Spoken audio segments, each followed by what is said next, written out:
just make sure everybody knows that when we have the knowledge checks, these are not the actual questions. We are not allowed to use the actual questions from Exam Corps or BCSP, so we rewrite every one of the questions.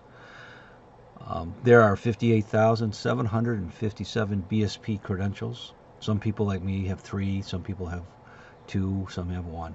Any credentials are good in safety, and it's important to think about it if you're going to do this work and be in it a long time. It just helps separate you. The good example would be, when they hire people, a lot of times the AI will screen for these credentials. Just having one of these could get you in the pool to get interviewed. Having none doesn't matter. Probably got, no chance. And I use a company I work with, one of the construction companies, Walsh Construction. When they put an ad out, there's thousands of people put in for these jobs. And one of the ways they look for it is the STSC, which is a Safety Trained Supervisor Construction, or any one of these 8 credentials. And that can get you as a chance to even look at the resume. Because there's too many people looking for these safety jobs and not enough credentials. So it is something important. I'd like to see us get up to 100,000 credentials and by 2030, but it's it's tough. These tests are tough, and you're going to have a lot of trouble with them. Industrial hygiene is one of the last modules that's part of 4 major tests. It's in the ASP Domain 6, CSP Domain 6, the CHST Domain 1, and OHST Domain 4. Now, this is going to be different levels of industrial hygiene. The OHST will have the tougher questions than the CHST, but the bank is shared. They're going to get questions. I've taken all 8 exams, and I noticed some of the same questions pop up from one test to another. So, when they go through it, they get together with, like in the CHST every October, they go through the questions. They're going to come up with questions in industrial hygiene and safety management and construction safety. And the CSPs meet in May, same thing. And they decide what's appropriate level of it. If it's too hard, they may not have put it in there, and it depends on the individual groups that are there. So a lot of different types of health hazards.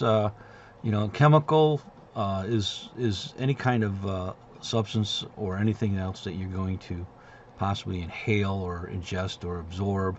We're not going to cover physical lifting and ergonomics and biological hazards, just because, when I teach industrial hygiene, I teach normally a day. You can have a 3-day class. You can have a whole college of industrial hygiene, as well as get out with a master's in industrial hygiene. So we're just going to touch on the key points that I see often in the test. Again, the routes of entries, you have to know the 4 routes, and you may not get the question, you may, but it's going to be eyes, inhaling it through the lungs, the skin, and the ingestion. And just like the beginning photo and this cutoff saw, you cannot cut concrete or anything containing silica dry. And if you're cutting at this point right here on this saw, you're in what they call the kickback zone, and you should be wearing a helmet with a face shield, because this thing can come back and hit you, and we've had deaths where it hits their neck and everything else. And same thing, again, you can absorb chemicals through your skin. So a little bit is not so bad. Too much makes you sick, breaks out in rashes or other burns. And of course, ingestion. In the last 3 years, I've had 2 people get very sick when somebody put a solvent in a water bottle like this. So that's why we tell people we have containers for storing chemicals. They're labeled. You're not going to ever put a solvent in a drinking bottle or a water bottle. Just because you can hold it doesn't mean we're going to use it. And that's not an easy one. We've had, 10 years ago, somebody put a blue liquid in, and the person thought it was some kind of a liquid, and it was a windshield wiper with methanol, and that, killed the person. So different ways to think about routes of entry. And of course, we don't want it in our eyes. Again, a lot of the big hazards have been around for years. We're going to have, make sure we get some people. Okay, you need to mute. Mutha. Okay. Um, Silica's been around for 2,000 years, where we know that silicosis can cause scarring of the lungs, fill up your lungs with the fine micro powders. Solvents, particularly from any hydrocarbon like gasoline, benzene, are always possibly toxic. It can absorb through the skin. There's many gases, and carbon monoxide has quite a bit of fatalities with them, as well as hydrogen sulfide, which is H2S. And then, you can get the gases from welding, from argon, as a shielding gas, and that's going to be an issue. There's nothing good about breathing in the welding fumes. So welding fumes are going to be a combination of what's in the metal rod and what you're welding on. Some of the dangerous ones obviously would be lead and hexavalent chromium.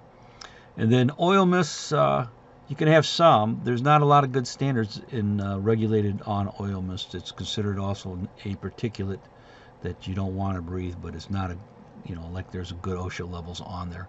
Asbestos has killed probably more than everything else combined. CDC did a study about 3 years ago.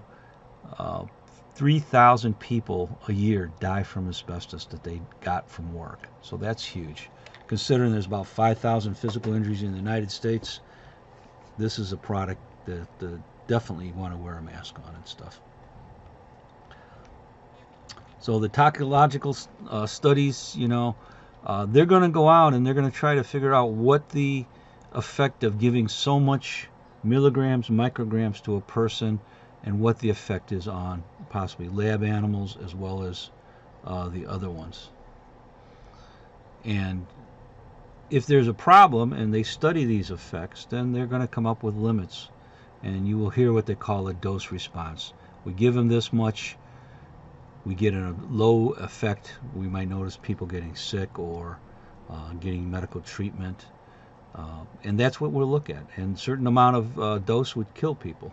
Even water can kill you. So these are things that we have to look at under toxicology. One of the things that they talk about on the tests, I want to say every fourth test gets a question on lethal dose. It's the white mice are the typical animals used in a lot of these tests. If you're going to make a new chemical, you probably have to do some kind of toxicological study using white mice, and they would figure out if I give 20 milligrams of this product to the mice, 50% of my 100 mice might die, and that would be the lethal dose 50.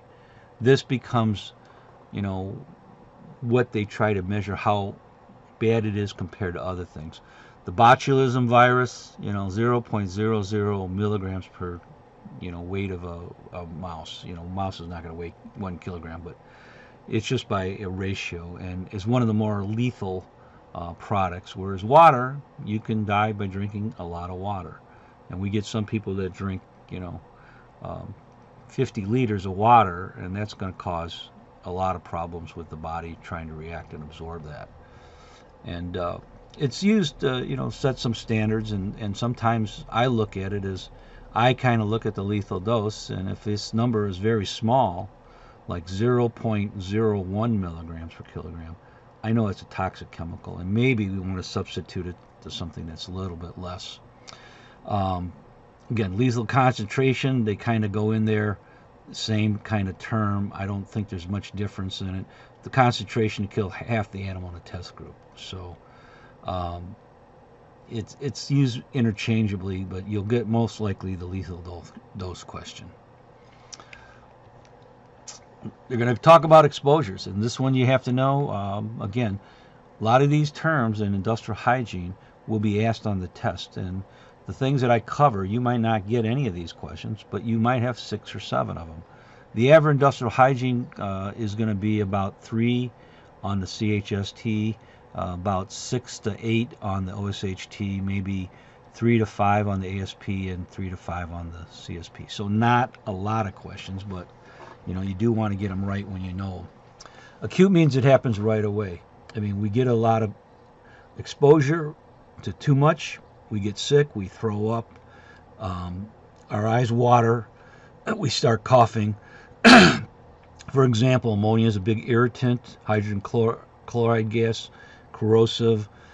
Cyanide gas is going to kill you right away, depending on what the dose is, and that's an acute exposure. But what's the opposite is going to be the chronic one.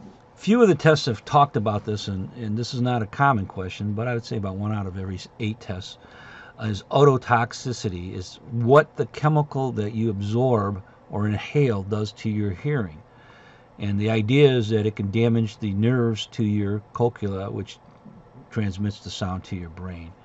And you know, you add a little hearing loss or hearing exposure and the chemicals, you can create issues of hearing loss from the chemical as well as the noise, tinnitus or tinnitus, which is the ringing of the ears.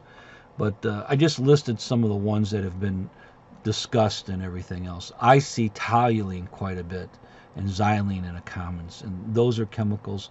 If you get it on your skin and you're not washing it, even though it's on your hands, it can transmit into your infect your nervous system, which is your ears going to have, you know, the nerves transmit to the cochlea, and that's going to be an issue. Some other ones well known for years has been lead. So these are issues where I look at people and they've been there for 30 years and they're getting hearing loss, but they're not working in an area, but they're working with these chemicals. That's where probably the hearing loss is coming from. So one of the things about the knowledge check on a lot of the test questions they've been rewriting is to put it in a scenario-based question instead of just asking a blunt question of what is an ototoxic chemical. They're just going to give you a scenario-based. And a safety professional is reviewing research data to assess exposure to a newly induced chemical and how it affects the worker's health. The studies review focused on identifying the harmful effects of the chemicals at different exposure levels. What's the primary purpose of the toxicological study? A, to test the chemical directly on the human subject to ensure the most accurate results. B, determine the level at which the chemical causes harm to living organisms. C, to map out how toxins are metabolized in the body. D, design tests that achieve a 100% fatality rate, LD100, for maximum toxicity event. This is a tough question. This is a tough question. And these come from the students and myself, and I've been doing this for 20 years. And put in the chat what you think it is. It is not an easy question. As Cameron Zamos said, you usually can get it down to 2 and then try to pick the best of the 2. Well, we know it's not going to be LD100. And everybody generally got it right. Most of you got B, determine the level at which the chemical causes harm. You know, and again, that's something you want to look at. And, you know, again, trying to look at the comparisons of how toxic it is. It's important. Epidemiology is, you know, an area where they study diseases. You know, when Dr. Michaels was the head of OSHA from 2009 to 2016, I got to work with him in OSHA. And this man was a walking encyclopedia of epidemiology. You talk about it, he knew it. And teaches it at George Washington University today. But it's going to be the incidence and distribution and control of diseases and stuff. And we've had diseases, you know, ever since we can remember, going back thousands of years. It focuses on groups versus individuals, but today I think it expands into the individual's effect. For example, London, you know, Dr. John Snow started tracking where cholera was. And cholera is a disease related to contaminated water. Chicago had hundreds of people die by the meat slaughtering, putting the waste in the Chicago River, which was drawn into the lake and then used in the water. Well, these diseases, you know, he recognized it was contaminated water, and we need a clean water source for our areas. We can't just dump everything into a river and then drink from that river. And that's one of the things that he was able to track and figure out where it was. So stop the flow to the river. In Chicago, they just reversed the flow. Instead of going into Lake Michigan, it goes down south. That's a major accomplishment, the reversal river flow. Trying to get clean water from the lake for the city of Chicago. Okay, a public health professional is tasked with analyzing a pattern of illnesses across the entire city to determine how a recent outbreak is spreading and which factors may be influencing its severity. Based on this role, what describes the field of epidemiology? Investigating the hearing loss, ototoxicity, specifically in worker populations. B, studying how a single individual contacts and recovers from the disease. Tracking the occasional cancer cases in laboratory animals. Analyzing the incidence, distribution, and control of diseases across population. Yeah, most of you are getting this one right.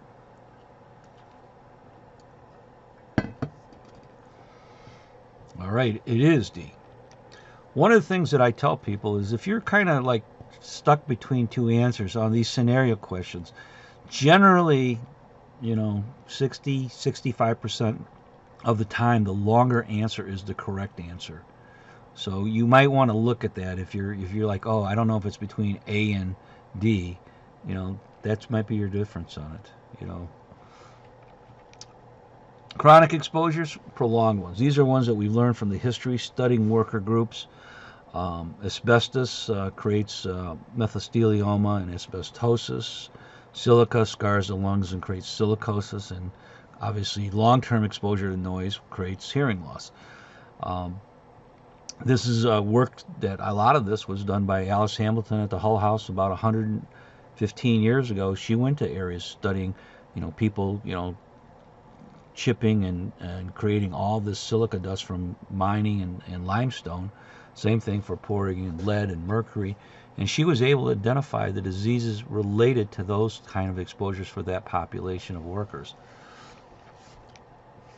Again, acute is going to be short term. You're going to feel it right away. So the exposure limit is based on trying to protect a large percentage of the population, and a lot of it is based on what kind of workers are in the area, what they've known, and they sample. They may sample what they consider safe for, let's say, 7% of the population, create a time-weighted average, TWA. That's they being the industry, the American Conference of Governmental and Industrial Hygienists. They may put a ceiling on how much you can have in that day. That means you can't go above this. Above this means it's too much chemicals and you're going to get an adverse effect. Now we have to remember this, if it's a time-weighted average of, let's say, 50 parts per million, we could get up a little bit above it and lower as long as the total average is below 50. And these are numbers published, since the 1940s for several of the chemicals. OSHA, when they came into being in 1971, took the TLVs from the 69 levels, and that's what we're at.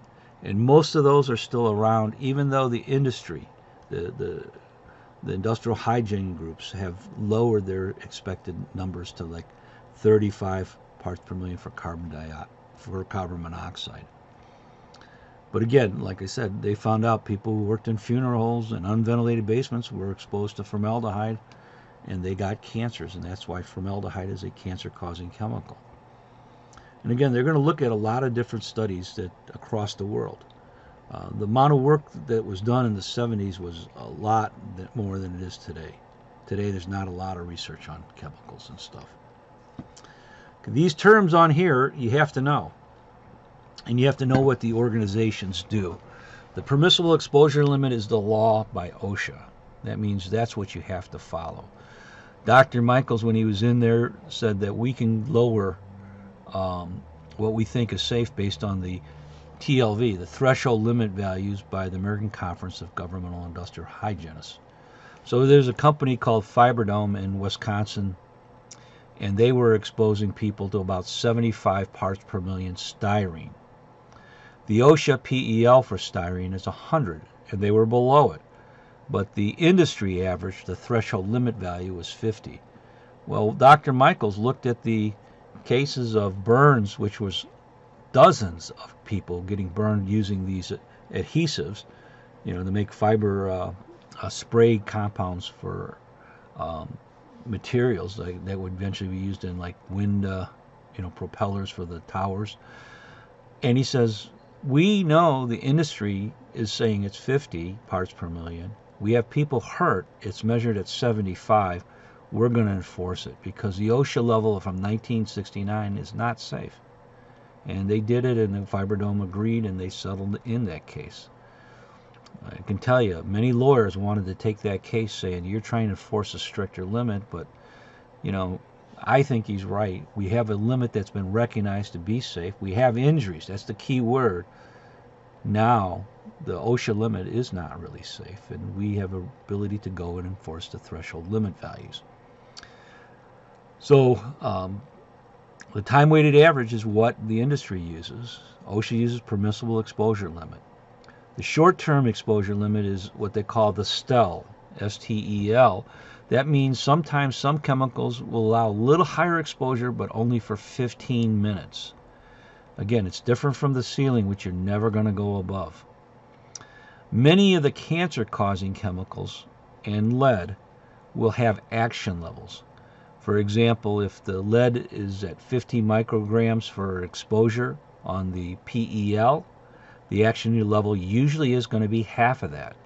And when you're at half of that, you have to do things like training, written program, medical monitoring, personal protective equipment, housekeeping, hygiene practices for washing your hands before you eat. These are triggered by the action level. They're not going to wait till you get to the level. And then some organizations will have an occupational exposure limit. I've never seen it on the test, but it could be there. Recommended exposure limit, NIOSH did a lot of work on chemicals, and they recommended, you know, some of these numbers, and looking at all the data across the world, they recommended lower numbers for certain chemicals. Immediately dangerous to life and health. That means this is going to mean you're going to probably be sick and get affected right away and could possibly die. So they may put that number up there where they think it's bad. A little bit different from the ceiling. Ceiling means it's going to be an adverse effect. Here you're talking about that you could be dead, and that's a difference. So just knowing what these acronyms are part of the test, and once in a while you'll get a question on what is this describing. Okay, what group sets the TLV? This is the #1 industrial hygiene question that I see right now. Literally every other test has this. Is it NIOSH, A, B, OSHA, C, EPA, D, ACGIH?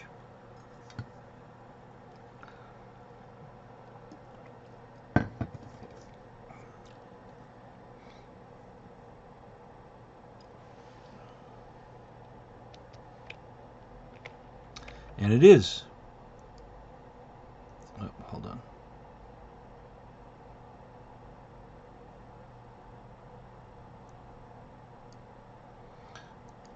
It is D, ACGIH, American Conference of Governmental Industrial Hygienists. The units of concentration. One of the things that gets tough is that we measure the gases in parts per million. If we have 100% of something, we have 1,000,000 parts per million. If we have 1% of it, we have 10,000 parts per million. They expect you to be able to convert from percentage of a compound in air to the parts per million in air. That is a very common question. Some people call it math, some people do not. I call it math because you have to do a math conversion. Milligrams per cubic meter in air. That means how much can we breathe per cubic meter. If we're relaxed in a classroom like this, we might breathe a 2-liter bottle every minute. And at the end of 480 minutes or 8 hours, we'll breathe in 960 liters or a cubic meter of air. Cubic meter is like a refrigerator, is what I tell people. If you just take out all the insides, that's a cubic meter. So when we're talking milligrams, we're talking very, very minute amount of chemical.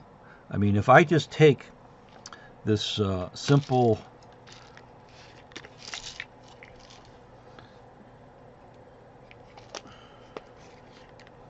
pill, and we're just going to look at the screen real quick. This is 20 milligrams.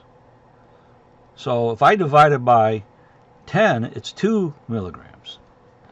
And if I divide it by 100, 0.2 milligrams. So this is very small amount of chemicals. There's nothing in OSHA that you can breathe in 5. So if I just divide this by 4, I have 5 milligrams. There's nothing I can breathe in. So if I just take this, pill and I crush it up, you know, and I get such and such pinch of air. I might have like maybe 200 micrograms or 0.02 milligrams, and I throw it in my refrigerated air. That's low amount of particles you can breathe. So when you're breathing in a cloud of dust, you're breathing in quite a bit of milligrams per minute sometimes. Micrograms are 1/1000th of a milligram. So a lot of standards for the three big ones. Lead is 50 micrograms per cubic meter of air. Silica is 50 micrograms per cubic meter of air, and hexavalent chromium is 50 or 5 micrograms per cubic meter. Very, very small amount. Remember, these numbers that are set by the professionals are based on 30 years of exposure. So maybe a little bit one day and nothing for the next 10 years, that's okay. But if you get such a big quantity in one day, you could be over 10 years of experience when you sit there and look at it. How much did I get for breathing in? Asbestos is measured in fibers per cubic centimeter of air. When I was in the OSHA, I was trying to get this changed to fibers per cubic meter of air, because a cubic centimeter is a little bitty 1/100th of a meter, and when we talk about it, you can put 1,000,000 of them in there. So if I made the asbestos, which is 0.1 fibers per cubic centimeter standard, to 100,000 fibers per cubic meter, it makes a much bigger difference. You don't want to breathe 100,000 fibers of asbestos, even though that was what was set by OSHA back in the late 80s. That's not safe. You don't want to breathe any asbestos, because if it causes cancer, you might be that person that breathes in 50, 60 fibers a day for 10 years, and now you've got cancer. I've seen people with asbestos that didn't even work with it get sick and have cancer from asbestos. So again, another scenario-based one. Again, they're going to be very common, and this is tough. If you're, you know, you got to remember these tests that I showed you are all 200-question tests. This is a lot of reading in 4.5 hours. Don't be surprised. It feels like you're reading a novel, and you are. You are reading. It used to be it was a simple question. They ask you this, you go to it. Now you have to really think about the question on a scenario base. So just take your time. As one person said, you know, maybe get up and stretch if you can, you know, because sometimes you just need to get out of the chair because you're just reading so much. Construction crew is performing demolition work on an old bridge containing lead-based paint. Air sampling results show the worker are exposed to 85 micrograms per cubic meter of airborne lead over 8-hour time-weighted average. The OSHA limit is 50 micrograms. What's the most appropriate immediate action the employer must take? A, issue respirators, implement a lead exposure control program. B, allow the worker to continue while monitoring symptoms weekly. C, tell the workers to limit their time on the bridge to less than 8 hours. Post warning signs, but no further action required until exposure doubles. Okay, this is a case where there's only one good answer here, and everybody picked it up. It is A. Issue respirators and implement a lead control program. Again, some of the chemical symbols that I've seen over the test. CO is carbon monoxide. You should know those. Carbon dioxide is CO2. 2 oxygen to 1 carbon. Hydrogen sulfide, H2S. Sulfur dioxide, oxygen, and asbestos-containing material. Those are some acronyms you need to know. I don't know if somebody would say that carbon monoxide is not an acronym. It's the chemical symbol. But these are terms that you may not get an explanation, and if you don't know what it means, you're going to have a hard time on that question. One of the things that you have to sample, you have to be conscious how to sample. One of the things that you're going to do is that if we set the meter to sample for like 2 liters per minute for the 8-hour shift, then we have to calibrate this airflow pump. These pumps can cost anywhere from $200 to $1,000. So we're going to calibrate it before we start. If we have a cassette that could be measuring silica, be a cyclone that sucks up through the bottom and catches the silica dust that's very fine on the cassette. We'd have to make sure it tests at 2 liters per minute when we get ready to do it. That's pre-calling it. And then afterwards, we go and verify it's still 2.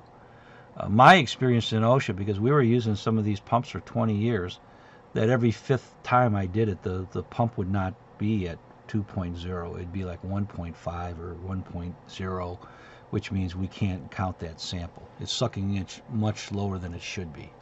It never goes faster. You never get like it comes at 2 and then at the end of the day it's 2.5. It's always going to be slower. And it's just because the battery memory is kind of like the old iPhone of 10 years ago where it didn't last very long. Again, there's sampling methods that are in the books how to do it. This is not like you can go to a class. There's very few classes that bring in these instruments. You get to practice with it, but that's what we did in the OSHA Training Institute. We brought in these instruments. They put this equipment on in the breathing zone. The key word is in the breathing zone. And then we document what the level is. And then part of that is after this, it goes to the lab and the cassette is analyzed, and then we can see what the exposure for the day is. Okay, bloodborne pathogen. Even though I said I wasn't going to talk about it, I'm just going to put one in there because this has come up quite a bit, which is a universal precaution. So bloodborne pathogens, we'll probably do a separate module sometime later on it. Rare to get a bloodborne question, but if you do, you get 1 or 2, maybe even 3. A, custodial workers should wear gloves and PPE while handling waste. B, first responders should have access to prophylactic antiviral treatments. C, treat all bodily fluids as potentially infectious with bloodborne pathogens. Workers who could be at risk of coming in contact with bloodborne pathogens should be trained. And everybody got this one right. Treat bodily fluids. You know, one of the credentials that you can get into besides safety is becoming somebody who's trained in first aid and CPR. Become a qualified or competent person in rigging, silica, fall protection, ladders, scaffold. These are all credentials that are important. And, you know, that's why I tell people, I've had people take 300-400 hours of safety classes and IH classes, IH meaning industrial hygiene, because it looks good. That means you have a wealth of experience, not just one credential. Okay, in only the OHST, they will probably give you a duct ventilation question. In the CIH, which is a Certified Industrial Hygienist test, they will give you a lot of these. I haven't taken that test. I just took the OHST. Again, whenever you bend and do a right angle like this, it goes straight, then you bend it, go horizontally, you're going to lose efficiency. Most of these questions, you know, are not going to be very hard. But you have to remember, air comes in through the duct, goes into a filter or air scrubber or air cleaner, and then goes out and blows out. Hopefully, the air cleaner scrubber will capture the particles. I use air cleaners in my own house. You know, they're called the air purifiers. It catches the dust in the house on the HEPA filter, and then every 3 months I change it, and you can see that it's gray from white. Makeup air supply, you have to have makeup air. If you're in a room with any ventilation that's going through this thing and you don't have makeup air, you're going to eventually cavitate the fan, and it's not going to move anything at all. I was in a paint spray booth, and I was seeing everything should flow from the paint booth to the filters in the back, and I wasn't feeling it. I mean, I put my finger up, I wet it, it's not going anywhere. So I take a smoke tube, and I could see the smoke just going like this. It's not going in the build. And the person said, I just paid $200,000 for this booth, and you're telling me it's not working. I says, you're right. And it was because the engineering company didn't put makeup for this room, which they had to put louvers in to let the air in, and that's what they had to do to balance that system. So you can be very smart and do these things wrong. Okay, so a simple one, the ventilation calculation. The big problem is if you get an area of a circle, you have to know that number. They're never going to give you that sometimes. They expect you to know how to do an area of a circle. The flow is equal to the velocity times the cross section. That's a simple question, except that when we get into the math, it's a little bit harder. So we're going to go through this knowledge check, see if you can get it. You would need a calculator, and I'll pull out my phone because remember, your calculator on the test will be a online screen calculator. You're not bringing a calculator into the test. They'll give you a dry erase board about this big, and it's not going to be very big. I mean, it's going to be about like 8 inches by 12, like a piece of paper. The industrial hygienist measures the airflow through the duct that is 12 inches in diameter. The air velocity is 300 feet per minute. What is the air volume flowing through the duct in cubic feet per minute? You always have to make sure you're in the right units. You know, so this is in English units or standard units. What is the airflow in the duct? So I'm going to do this one. The big trick question, you have to know the difference of diameter and radius.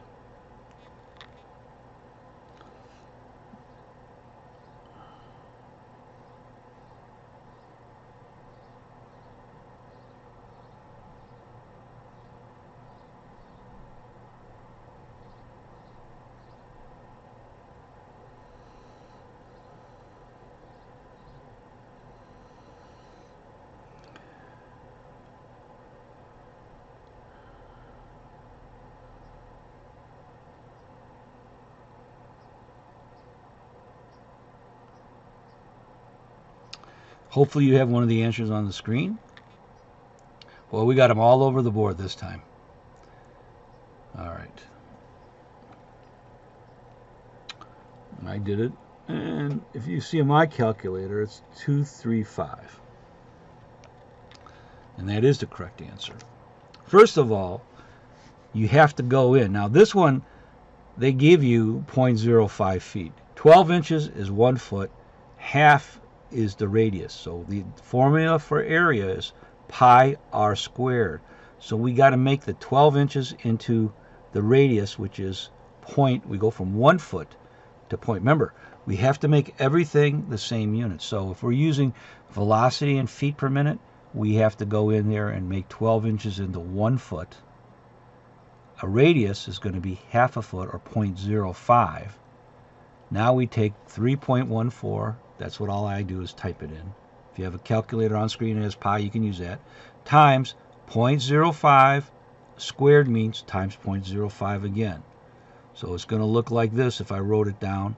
This is going to be our square footage. Area times the velocity.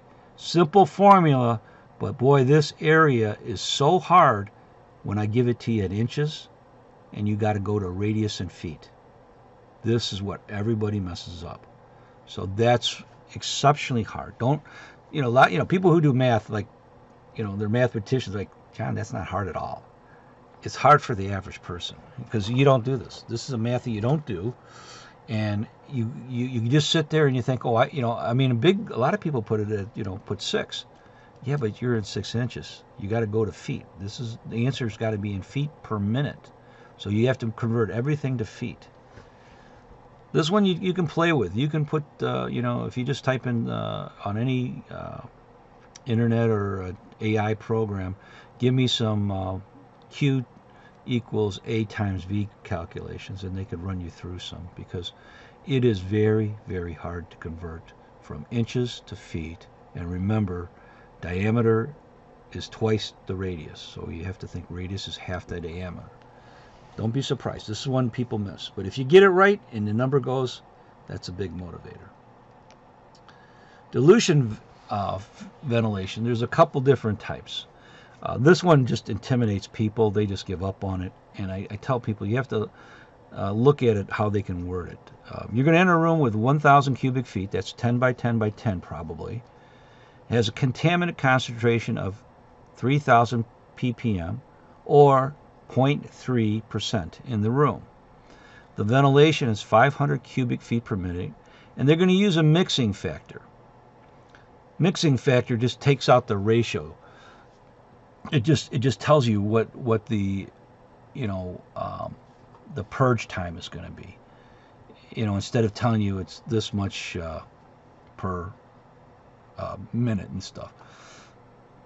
We wanted to get it to 300 parts per million. So this one, they'll give you the formula. The purge time is equal to the velocity of the ventilation divided by the airflow. and times the mixing factor. How many minutes will it take to purge the room safe? Okay.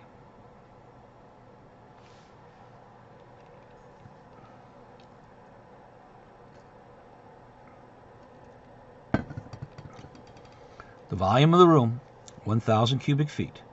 The airflow, 500. You don't have to worry about units here because it's feet and feet.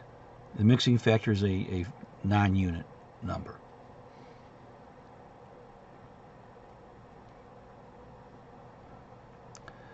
It's tough. This one you might have to come back after we record it. All these videos will be posted back on YouTube and stuff. But I mean, just dealing with this whole calculation is tough for a lot of people. They just, I'm gonna hope I don't get it, you know, which is not for OHST you can get about 50% of the time. The rest of them be lucky, 1 out of every 10 times, 1 out of 20 times. And the answer, okay, first we have to, you know, the mixing factor assumes a concentration, like we're going to reduce it 90%. They just do that a lot of times to sit there. We're going to go from 3,000 to 300. That's 90% reduction. It just gives you a factor. Somebody did that math for you. So it's going to be 1,000 cubic feet divided by our airflow times our mixing factor of 4 is equal to 8 minutes, or B. Very good. Just for the OHST, this is going to be tough. You're not going to get this question on the CHST. You know, you may get it rarely on ASP. I've never seen it on the CSP, but sometimes they throw a tough one in on a CSP. Remember, there's from generally the same bank. And each question is rated lowest. Sometimes they'll ask you about epidemiology. What's the #1 cancer in the United States or in the world? It's going to be skin cancer, not the #1 fatal, which is lung cancer. But sometimes you'll get a question related to what would be a sign of skin cancer. Asymmetrical, dark spot, borders are irregular, multiple colors, larger than 1/4 of an inch, and then it changes over time. You know, so I see the dermatologist every 3-4 years and just have things looked at because, you know, my father-in-law died from skin cancer. Never wore sunscreen, burnt all the time, and then gets skin cancer at 63 and he's dead at 64. I mean, that's how fast it went for him. And you just tell people, wow, wear the screen. It doesn't matter how dark your skin is. You get a lot of ultraviolet. That's the problem. It's going to affect your skin. Your skin is not going to be affected by the heat of the sun. It's going to be affected by the ultraviolet intensity. And that's what causes, you know, the skin cancers a lot of times. Again, construction health risks. Well, here we got a nightmare of a job. We're over an expressway. We're right at the edge. There's no fall protection. We're jackhammering dry. That means we've got a lot of silica issues. And this is what people do. A lot of times people are not going to complain, and they just do the work and try to be safe. And that's not the way it works. You know, you've got rules that says fall protection in construction over 6 feet. Silica, you cannot jackhammer dry. You cannot cut dry. You cannot do anything dry.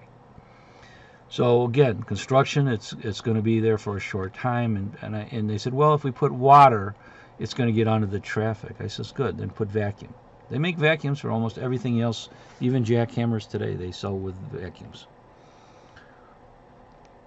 And again, a lot of the equipment to go out and evaluate it, you know, noise can be done with a sound level meter. There's good ones for $150. There's very nice ones for $1,000.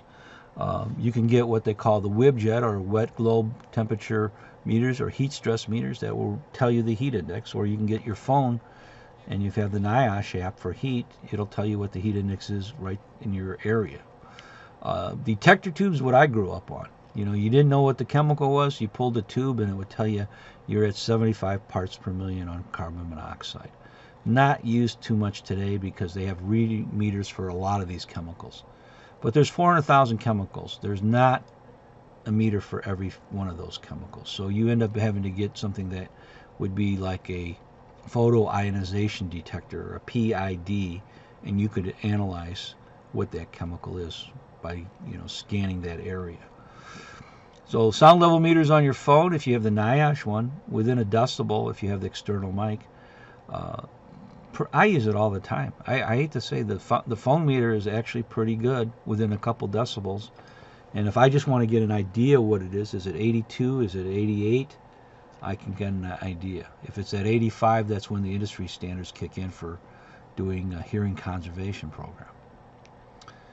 What's the most effective strategy for eliminating the potential hazard of worker near cellular microwave antennas, which emits non-ionization radio frequency during transmission?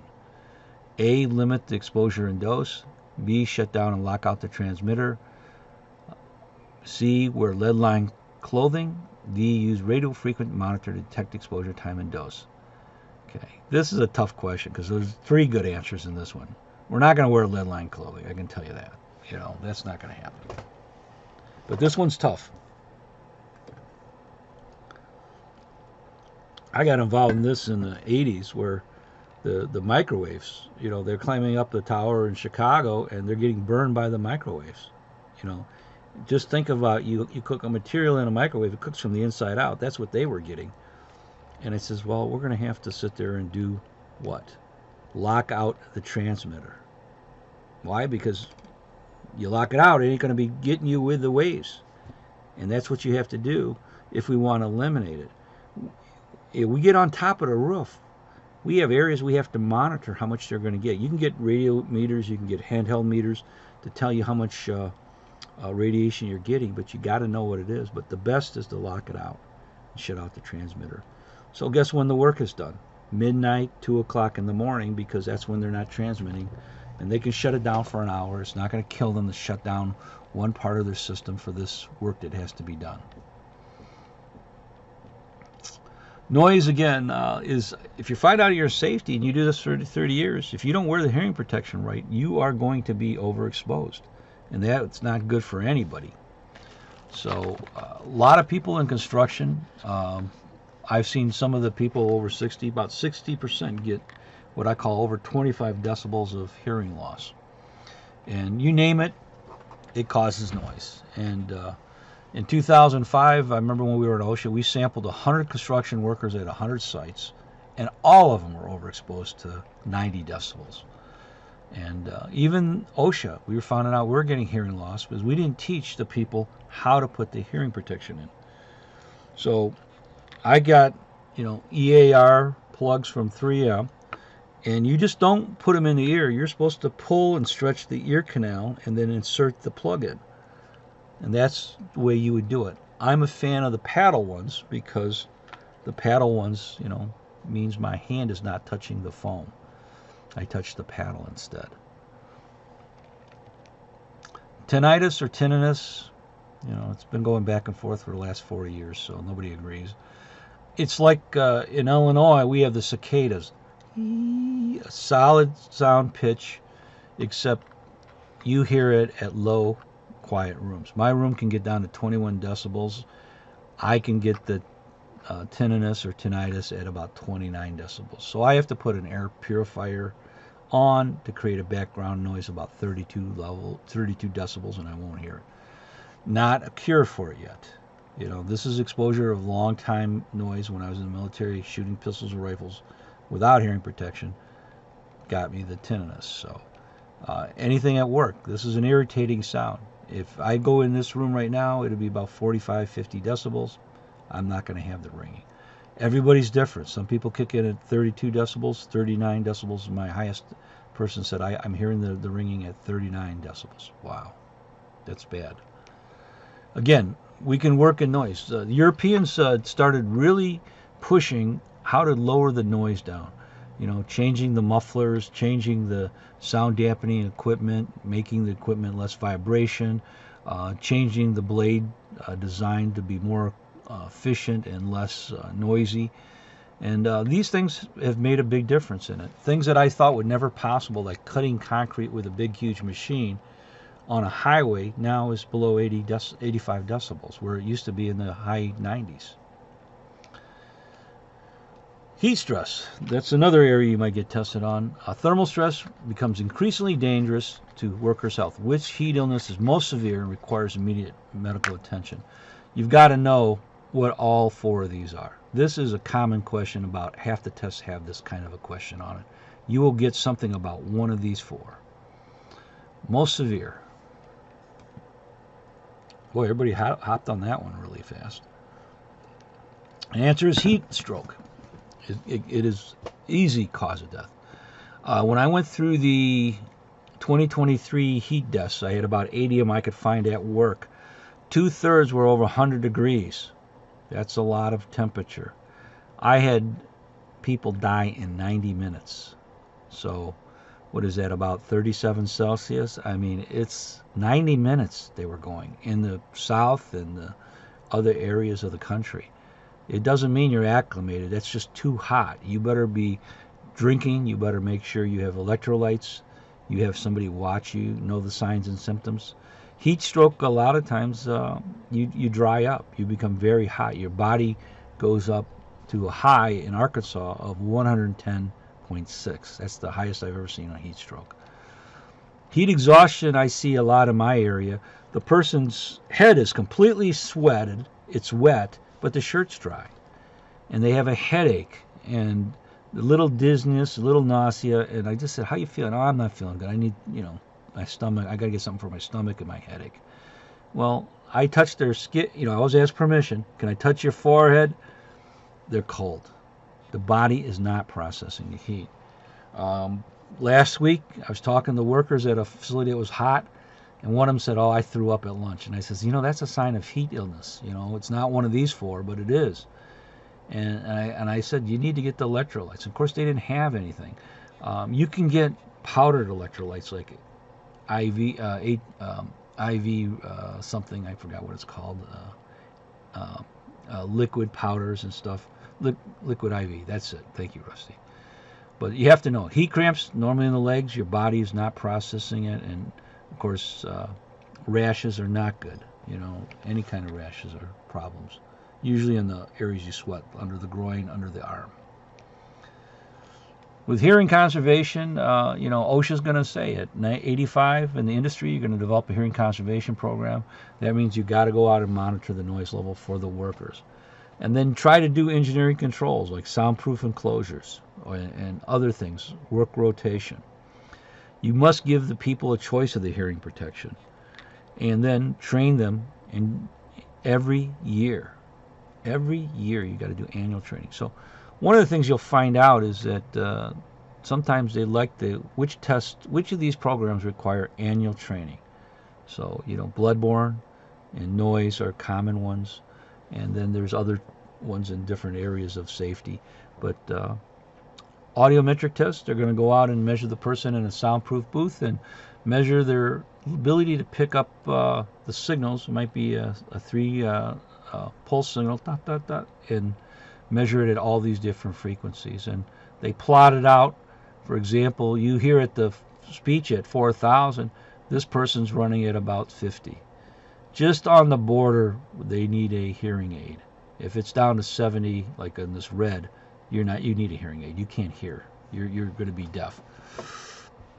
And what I notice, and I tell people, if you get down to, let's say, 20, you're going to start to lose the ability to pick out the word this and sis, fit and sit. So one of the things that I know, because mine is at 35 on one ear, and if I'm in a little background noise like a restaurant, I will not be able to pick out 50 and 60. Sigh and thigh sound exactly the same. I'm going to listen to the context of the sentence. That's the subtleness of which you learn. And like you said, Jeff said, you can buy popsicles and powders from almost any vendor, and you got to order it. You got to plan for it. A lot of the construction companies I work with, we have a cooler of ice water because we want plenty of water available. And there is that rare 1 out of 200 person that does not sweat. They get beet red, and those scare me. I mean, I haven't had one in 10 years, but I remember Kevin, he's like, I'm just going to turn red. It doesn't mean I'm having a heat issue. I just don't get excited when I get red. And I'm like, well, how am I going to know you're having heat stroke if you're not sweating a lot? He says, look for the other symptoms like headache, vomiting, nausea, things like that. Again, other issues with industrial hygiene, I took out the ergo because there's a separate ergo module. You know, this carpal tunnel is an issue. Trigger finger comes from repetitive motion. Could be also diabetes, age, the sex. Tendinitis, I'm dealing with a person right now who's got thumb tendinitis, using the thumb so much on the phone.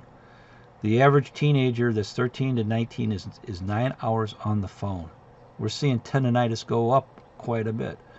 And of course, once it swells up, they try to give tape and isolate the thumb so you're not using it.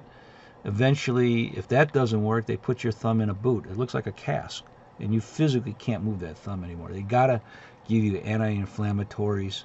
Hopefully you would not need surgery from it. Epicondylitis is the most common question we get for these musculoskeletal issues on the CHST. So tennis elbow, overuse of the elbow, you have to know. The worker is getting pain in the elbow, it could be epicondylitis. And then Raynaud's symptom, I see it all the time with heavy-duty vibration like jackhammers, lawn equipment, but it also could be related to the cold. You know, the hand literally goes sometimes white with the vibration and the cold taking the blood out. Again, some of the issues after noise will be lead. You know, you saw the questions with the bridges on lead. Lead paint lasts a lot longer than regular paint on bridge coating, so that's why they do it. Again, PEL's 50 micrograms. When you go in there, you have also the environmental issues. You can't just take this lead off and just dump the lead dust everywhere, because it'll be on the street, it'll be in the river, so they usually require an enclosure for this. That means when the workers are taking off the lead in this enclosure, there's going to be a high amount of lead. So a lot of them in our area, they use an airline respirator that's going to sit there and give them fresh air from a filtered air supply, because there's no way to wear a half mask or a full face respirator to be under the amount of lead. We usually get 4, 5, 6,000 times the level when they're doing, you know, blasting on these bridges. And again, the PEL lead, you usually won't have to know that number, they'll tell you, but one of the things they ask you about, what is the effect of lead? And it's toxic to the reproductive systems. Create a lot of exposure to workers removing any kind of paint from the bridges. And again, any kind of medical monitoring you do is got to be available to the workers. They have the ability to see what their level is, and they can go down, you know, and look at it. So again, what we want, if you have a high lead blood level of 50 micrograms per deciliter in your blood, you're high. So we've seen this over and over where people are exposed to lead without wearing any kind of respiratory protection. And they have to take you out of work when you get that much lead in your blood. You know, and I've known people, I've talked to them. The joints hurt is what I see is the most common complaint. But they would go back to work, and I said, no, you got too much lead in your blood. You're going to have to sit at home and take the medicine until the blood leads come back down. Okay, worker has to determine, you have to determine your exposure to airborne lead dust during demolition work. He's going to use air sampling pump, kind of like this, placed in the worker's breathing zone. What kind of sampling is this? This is I want to say 1 out of every 4 questions, so it's not that unusual to get this question. Is this area sampling, bulk sampling, personal sampling, surface wipe sampling? We know it's not surface wipe sampling, but it's one of those 3. What is he doing? And it's an odd term. The OSHA people know it by heart, but this is not a term that you may be using commonly.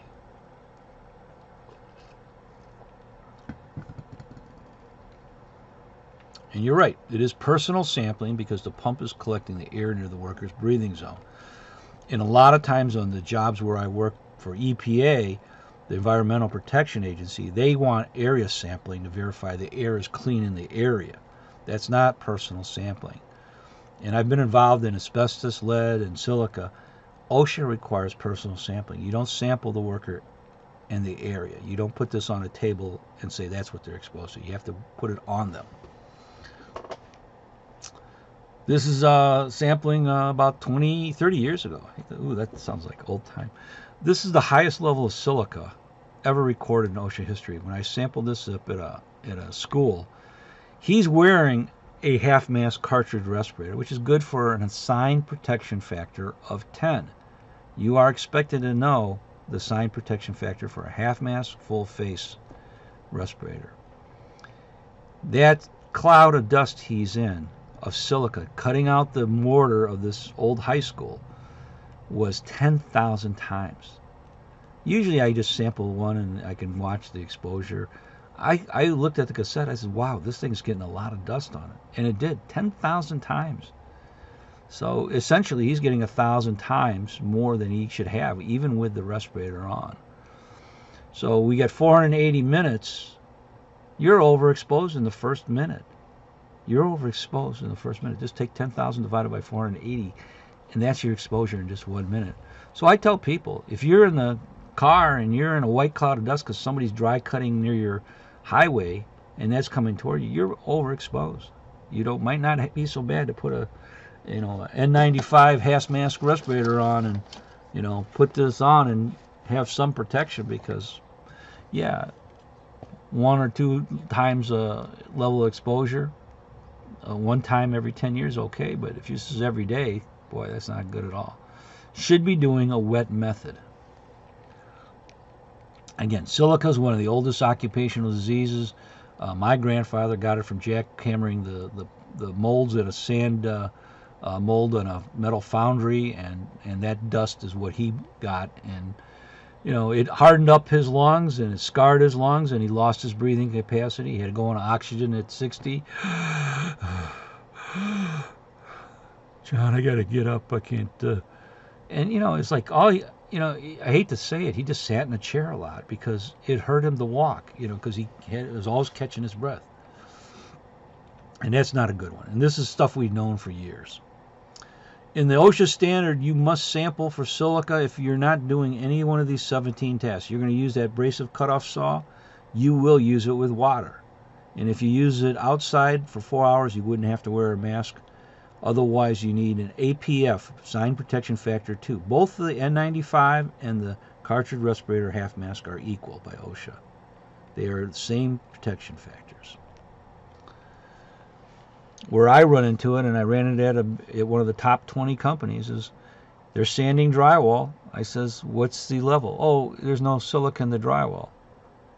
Okay, we get the US gypsum sheet, 0.06% silica. So now we have to sample, because I've sampled drywall sanding and I found them 27 times over the standard. Drywall sanding.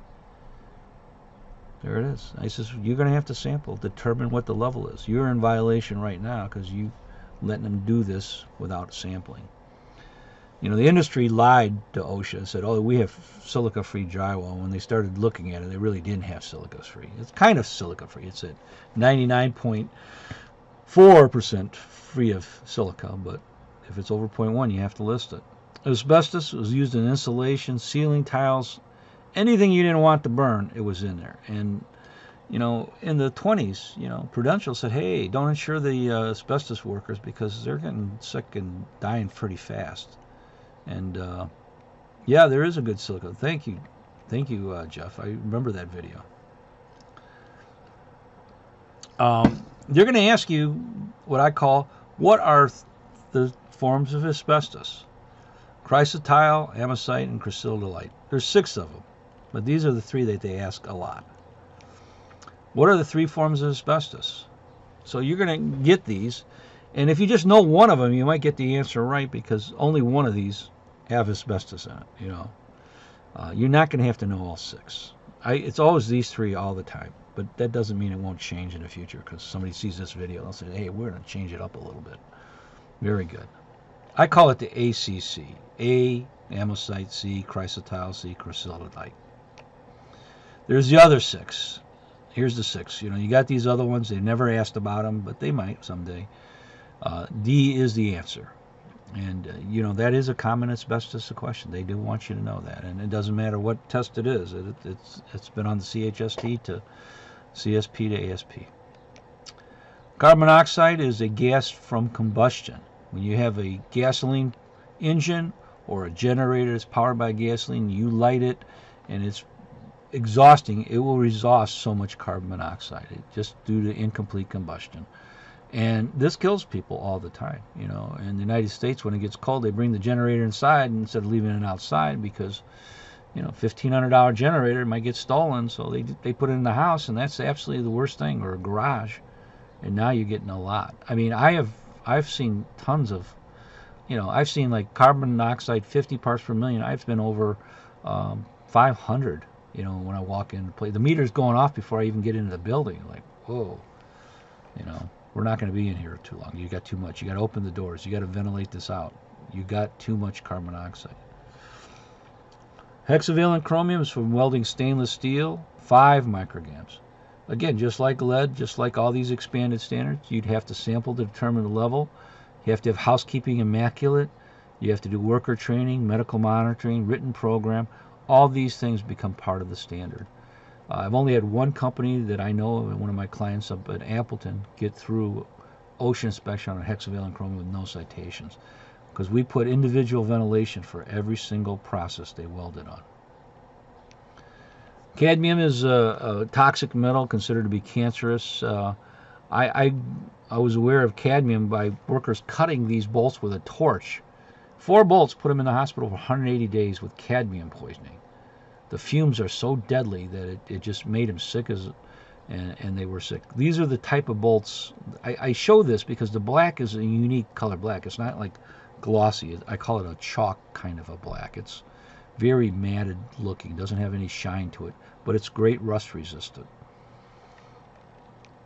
Methylene chloride, Home Depot finally banned it. There were so many lawsuits that I got cancer from the methylene chloride sold at Home Depot. Remember, when they're a retailer, they have a responsibility to warn you of the hazards. They got to put the word and cause cancer on it. But some of these product manufacturers just kind of forgot to do it, or did it on purpose. Well, these people said, I bought your equipment at Home Depot, and look, I got cancer, and it's a problem. You know, it's used in parts cleaning, it's used in paint stripping, a lot of different chemicals. So finally Home Depot said, if it's got it on the account, you sell it at Home Depot. Go to Lowe's and buy it. Raynaud's, we kind of talked about it. Again, this is could be vibration. I haven't seen it from vibration. I get numbness and tingling. But Raynaud's usually pulls the color out of the skin, and it's often with cold.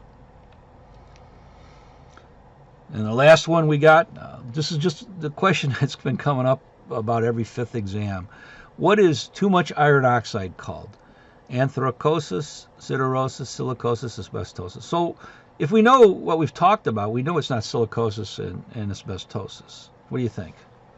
It's been 1 or 2. It's siderosis. It literally looks like brown spots in the eyes from welding on too much iron and no respirator. Any questions?